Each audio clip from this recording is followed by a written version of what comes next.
प्रिय विद्यार्थियों, हम यहाँ पर बीएससी पार्ट थर्ड का paper third ecology and utilisation of plants का अध्ययन कर रहे हैं। हमने पिछले अध्याय में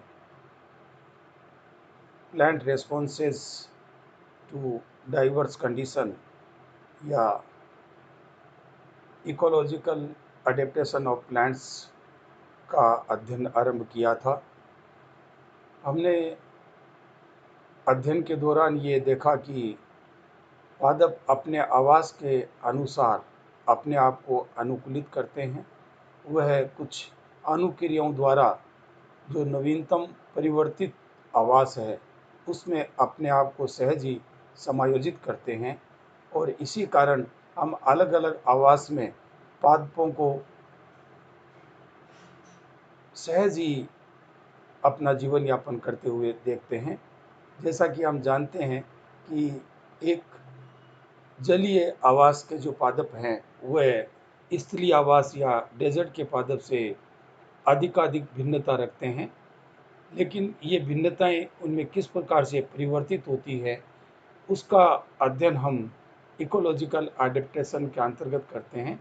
इसका तात्पर्य ये है कि पादप अपने आप को अनुकूलित कर लेता है नए परिवर्तित या विशिष्ट आवास के प्रति, और इसमें जो पादप द्वारा अनुक्रियाओं के उपरांत विशिष्ट जो संरचनाएं उत्पन्न होती हैं वह अनुकूलता कहलाती है। हम यहाँ पर पिछली बार डिस्कस किया था कि दो मुख्य प्रकार के जो पादप हैं या मुख्य प्रकार के जो आवास हैं उनमें जो पादप पाए जाते हैं उनमें अधिकाधिक अडेप्टेशंस पाई जाती है, जैसे जलोद्भिद पादप एवं मरुद्भिद पादप। तो यहाँ पर हम जलोद्भिद आवासीय पादप और मरुद्भिद आवासीय पादप की एडेप्टेशंस का अध्ययन करेंगे। सबसे पहले हम जलोद्भिद पादप को यहाँ पर अपने अध्ययन के क्षेत्र में लेते हैं। जैसा कि पूर्व में बताया गया था कि इकोलॉजिकल एडेप्टेशंस इन हाइड्रोफिटिक प्लांट्स या जलोद्भिद पादपों में अनुकूलन का जब हम अध्ययन करेंगे तो इस पादपों के विभिन्न भागों में विभिन्न प्रकार से जो उत्पन्न अनुक्रियाओं के परिणाम स्वरूप अनुकूलन है, जैसे आकारिकी अनुकूलन, आंतरिक संरचना में अनुकूलन, कार्य की अनुकूलन आदि का विस्तार से अध्ययन करेंगे। आज हम जलोद्भिद पादपों में अनुकूलन या जलोद्भिद पादप का अध्ययन कर रहे हैं।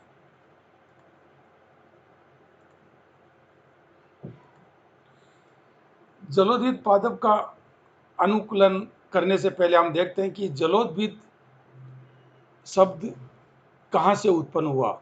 एक ग्रीक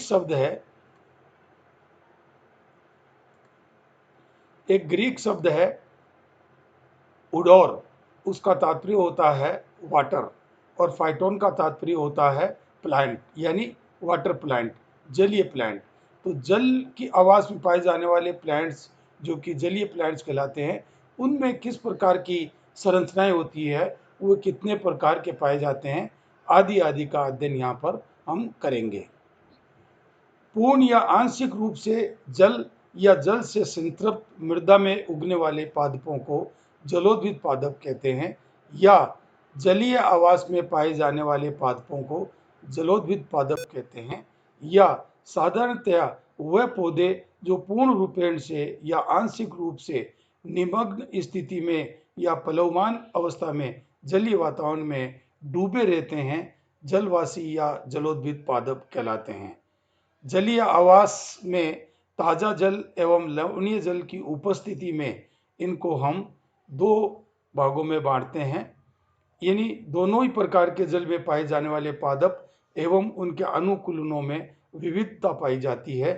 विकास के दौरान अनेक प्रकार के अर्थात कई प्रकार के आकारिकीय, आंतरिक संरचना एवं कार्य के परिवर्तन उत्पन्न होने के परिणाम स्वरूप समोद्भिद पादपों का जलीय आवास में अनुकूलन हुआ, अर्थात जलीय पादपों की उत्पत्ति मध्योद्भिद पादपों से हुई। जलोद्भिद पादपों का वर्गीकरण हम जीवन रूपों के आधार पर दो समूह में इन्हें वर्गीकृत करते हैं। पादप पलवकी असेवनी यानी फाइटोप्लैंक्टन्स नॉन वेस्कुलर हाइड्रोफाइट्स और मैक्रोफाइट सेवनी या गुरु पादप मैक्रोफाइट्स वेस्कुलर हाइड्रोफाइट्स। सहवनी जलोद्भिद पादपों को वायु, जल तथा जलाशय के तल की मृदा में संबंध के अनुसार निम्नलिखित प्राकृतिक समूह में वर्गीकृत किया जाता है, जैसे निमग्न जलोद्भिद सबमर्ज्ड हाइड्रोफाइट्स। निमग्न जलोद्भिद का तात्पर्य है जल के अंदर डूबे रहने वाले। ये दो प्रकार के होते हैं, निमग्न निलंबी जलोद्भिद, सबमर्ज्ड सस्पेंडेड हाइड्रोफाइट्स जैसे हाइड्रिला, पोटामोजिटॉन, यूट्रिकुलेरिया। नंबर 2, निमग्न स्थिर जलोद्भिद, सबमर्ज रूटेड हाइड्रोफाइट्स जैसे वेलिस्नेरिया, आइसोइड्स आदि। दूसरा जो प्रकार है वह है प्लावी जलोद्भिद यानी फ्लोटिंग हाइड्रोफाइट्स। ये फ्लॉट करते हैं अर्थात तैरते रहते हैं। ये भी दो प्रकार के होते हैं, स्वतंत्र प्लावी जलोद्भिद, फ्री फ्लोटिंग हाइड्रोफाइट्स जैसे लेमना, साल्विनिया आदि। स्थिर प्लावी जलोद्भिद, रूटेड फ्लोटिंग हाइड्रोफाइट्स जैसे निम्फिया, जसिया आदि। और तीसरा प्रकार जो है वह है जल स्थलीय जलोद्भिद यानी एम्फीबियस या इमर्जेंट हाइड्रोफाइट्स। जलोद्भिद पादों में अनुकूलन में सबसे पहले हम देखते हैं निमग्न जलोद्भिद या सबमर्ज्ड हाइड्रोफाइट्स। ये पादप पूर्ण रूप से जल में डूबे हुए, वायु से किसी प्रकार का संपर्क नहीं रखने वाले पादप होते हैं। जल के छिछले क्षेत्र तक सीमित होते हैं जिससे कि प्रकाश की उपयुक्त मात्रा ग्रहण कर सकें। जैसा कि पूर्व में बताया, ये दो प्रकार के होते हैं, निमग्न निलंबी जलोद्भिद और निमग्न स्थिर जलोद्भिद। यहाँ पहले हम निमग्न निलंबी जलोद्भिद या सबमर्ज्ड सस्पेंडेड हाइड्रोफाइट्स का अध्ययन करते हैं। इस प्रकार के जलोद्भिद पादप पूर्ण रूप से जल में डूबे हुए, वायु से इनका किसी प्रकार का संपर्क नहीं होता, जल के छिछले क्षेत्र तक सीमित जिससे कि पादप की उपयुक्त मात्रा ग्रहण कर सकें। ये जलोद्भिद जल में डूबे हुए रहते हैं। इनमें मूलों का अभाव होता है अर्थात ये जलाशय के तल की मृदा में स्थिर नहीं होते हैं। इनके स्तंभ लंबे तथा पर्णें प्राय छोटी एवं कटी फटी होती है। ये जल की धाराओं के साथ दूर दूर तक गमन करते हैं। उदाहरण सिरेटोफिलम, नाजास, हाइड्रिला, पोटामोजिटोन, यूट्रिकुलेरिया आदि। निमग्न जलोद्भिद में दूसरा जो प्रकार है निमग्न स्थिर जलोद्भिद यानी सबमर्ज रूटेड हाइड्रोफाइट्स। रूटेड का तात्पर्य इसमें रूट पाई जाती है और ये स्थिर रखते हैं। जल में निमग्न होते हैं लेकिन मूलों द्वारा जलाशय के तल की मृदा में ये स्थिर रहते हैं। उदाहरण हाइड्रिला, वेलिस्नेरिया, आइसोइटिस। हाइड्रिला या पोटामोजिटोन में स्तंभ लंबा एवं संधियों पर छोटी पर्णें युक्त होते हैं। आइसोइटिस एवं वेलिस्नेरिया में स्तंभ कंदीय तथा पर्णें लंबी संकरी फीते समान होती है। निमग्न जलोद्भिद जलाशय के श्रेष्ठ प्रकाश एवं वायु वाले क्षेत्र में वास करते हैं लेकिन इसमें भी गैसों के आदान प्रदान की समस्या बनी रहती है। अब उदाहरण देखें, ये निमग्न निलंबी जलोद्भिद यानी सबमर्ज सस्पेंडेड पानी में डूबे हुए जलोद्भिद हैं जैसे सिरेटोफिलम, नाजास, यूट्रिकोलेरिया आदि। यहाँ देखेंगे हम पर्ण छोटी छोटी फीते नुमा संरचनाओं में कटी फटी रहती है और पादप कहीं भी रूट के द्वारा स्थिर नहीं होता है। जबकि दूसरा हम डायग्राम देखें, ये निमग्न स्थिर जलोद्भिद के उदाहरण हैं अर्थात सबमर्ज्ड रूटेड प्लांट्स हैं ये। और इसमें यहाँ देखिए आप, ये मृदा में नीचे की ओर जल द्वारा स्थिर रहते हैं, इस कारण इन्हें निमग्न स्थिर जलोद्भिद या सबमर्ज्ड रूटेड हाइड्रोफाइट्स कहते हैं। दूसरा जो प्रकार है प्लावी जलोद्भिद यानी फ्लोटिंग हाइड्रोफाइट्स। फ्लोटिंग हाइड्रोफाइट्स का तात्पर्य कि पादप स्वतंत्र रूप से तैरने वाले होते हैं तथा जल एवं वायु दोनों के साथ संपर्क बनाए रखते हैं। प्लावी जलोद्भिद जड़ों द्वारा जलाशयों की मृदा में स्थिर या पूर्ण रूप से स्वतंत्र होते हैं। जब स्वतंत्र होते हैं तो ये वायु और प्रकाश तथा जल तीनों के संपर्क में रहते हैं। इसी आधार पर इन्हें दो वर्गों में विभाजित किया जाता है। नंबर 1, स्वतंत्र प्लावी जलोद्भिद, फ्री फ्लोटिंग हाइड्रोफाइट्स जैसे लेमना, साल्विनिया आदि। स्थिर प्लावी जलोद्भिद, रूटेड फ्लोटिंग हाइड्रोफाइट्स जैसे निम्फिया, जसिया आदि। हम इनका एक एक करके अध्ययन करते हैं। नंबर 1, स्वतंत्र प्लावी जलोद्भिद, फ्री फ्लोटिंग हाइड्रोफाइट्स। ये जलोद्भिद जलाशय के पेंदे की मृदा से कोई संबंध नहीं रखते हैं, अतः स्वतंत्र रूप से जल की सतह पर तैरते रहते हैं। ये जल तथा वायु दोनों के साथ संपर्क बनाए रखते हैं। जैसे उदाहरणतः Lemna, Wolffia, Eichhornia, Pistia, Salvinia जो कि जलीय पर्णनांग है, अजोला जो कि जलीय पर्णनांग है। इनमें पर्णें बहुत छोटी तथा कुछ में बड़ी पाई जाती हैं। दूसरा जो प्लावी जलोद्भिद है वह है स्थिर प्लावी जलोद्भिद, रूटेड फ्लोटिंग हाइड्रोफाइट्स। ये जलोद्भिद अपनी जड़ें जलाशय के कीचड़ में स्थिर रखते हैं तथा पर्णें जल की सतह पर प्लावी अवस्था में रहती है। पत्तियों एवं पुष्पीय भागों के अतिरिक्त पादप का शेष भाग जल के अंदर रहता है। उदाहरणतः निम्फिया, कुमुदनी, नीलंबो, कमल, ट्रापा, सिंगाड़ा, जसिया, मार्सिलिया। मार्सिलिया जलीय पर्णनांग पादप है। आप उदाहरण देखें इसमें चित्र की सहायता से। ये पहला चित्र जो है वो स्वतंत्र प्लावी जलोद्भिद को निरूपित करता है, फ्री फ्लोटिंग हाइड्रोफाइट्स का। अर्थात यहाँ पर कहीं भी जड़ें जो है वो कीचड़ में धंसी हुई नहीं है, जैसे लेमना, आइकोर्निया, पिस्टी आदि में देखें।